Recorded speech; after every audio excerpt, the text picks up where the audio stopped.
everybody, welcome back to the channel. So today we are going to do our very first book review on this channel, and I'm super excited to talk to you about Autumncrow by Chaney. So Cameron is a fellow YouTuber, and I stumbled across his channel probably I think 5 or 6 months ago, and I was really excited to learn that he is also an author as well as a booktuber. So I'll leave all of his information linked down below, and make sure you go check out his YouTube channel. He's got some really great content over there. So this is an anthology of 7 short stories that all take place in Autumncrow Valley, Ohio, which is a fictional town, and it's pitched as being Halloween every day there. So it's a really spooky little town that strange and unusual things happen to the residents on a regular basis. And on actual Halloween, everybody really gets into it there, and it's always perfect weather and there's always a full moon. So that from that right there, it's definitely a place that I would have wanted to grow up, and I'm sure any other goth or spooky kid would have wanted to grow up there as well. So that drew me in right from the very start. So let's talk about the writing style a little bit first. So this is a very easy book to read, and not because it's simplistic, but it's very cozy, and it's a good one to just curl up with when you don't want anything that's too dense. And it has what I found to be just the right amount of description. So I really hate it when books are either too descriptive, where it takes 2 pages to describe a mailbox, or not descriptive enough where you're not really immersed into the story. But I found that I was really immersed and captivated from the very first page of each story, and I was pulled in right away. The other thing that I noticed about this author's style is that even though the sort of stories on the surface are really cozy and they're really easy to read, but if you read between the lines, there is deeper meaning to each one of these stories. And I thought that the creativeness of the stories with the complexity of the deeper meaning really drew me in, and it was something that I really enjoyed with each one of these stories. So something else that I really enjoyed with this book, that each one of the stories is a standalone story, and each one of them has to do with Halloween. But as you're going along in the book, each one of the stories is kind of somehow intertwined with a previous story, or the characters overlap.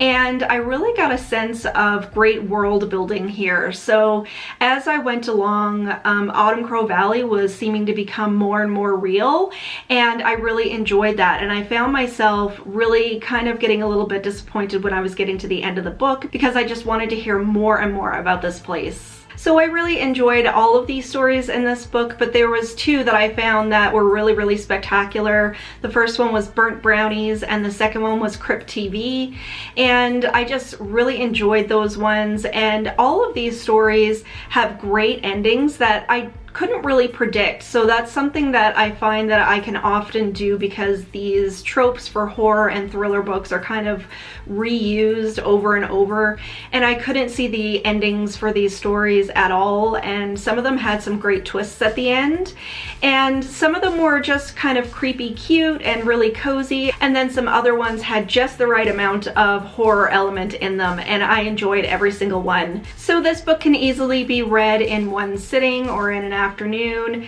but for myself personally, I found that I was actually stopping after each story and kind of dragging it out over a full week so I could enjoy it more.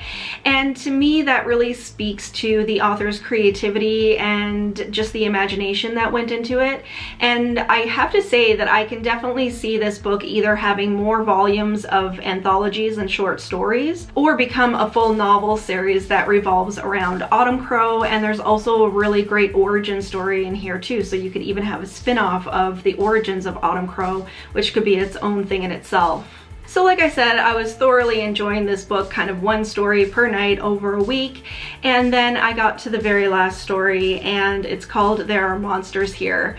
And the story that's on the surface, if you just take it at face value, is a great story in and of itself, but there's also some really deep meaning in this one. And for myself personally, I wasn't expecting it, and it kind of hit me like a ton of bricks, because the deeper meaning in here is very similar to a situation that I went through in my own life. So just for a little bit of context, several years ago I had mental illnesses that were not yet diagnosed, and I basically spent my whole life hiding everything, and it just got to a point where I decided that I didn't mean anything anymore and I didn't want to be in this world.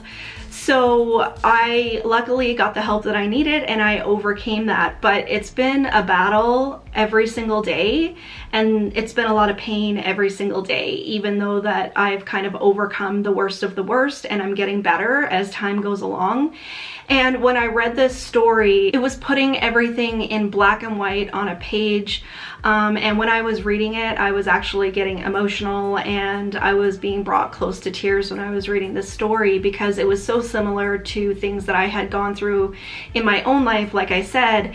And if anybody has dealt with any sort of mental illness or depression or anything like that, you know that it's kind of really hard to dictate what it feels like.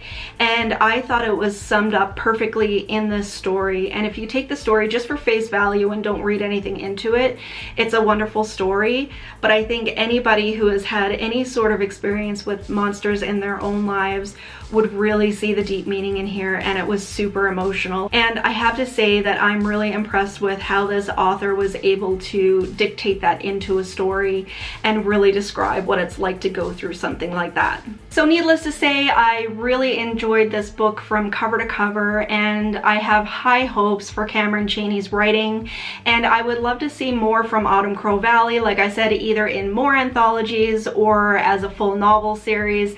I think it's a really great concept and he did a wonderful job. So I'm giving Cameron Chaney's Autumncrow 5 stars, and I don't give out 5-star ratings very regularly, so that's really saying something. This is going to be in my Halloween repertoire for many years to come. I think I'm gonna reread it over and over again, and I have no doubt this is going to be in my top 5 reads of the year. So that was it for our review of Autumncrow. I hope you guys enjoyed the video. Let me know down below if you have read this book and if you enjoyed it. And if you enjoyed this video, please make sure you hit the like button and consider subscribing. But that's all I have for you today, guys. Until next time, stay spooky. Bye!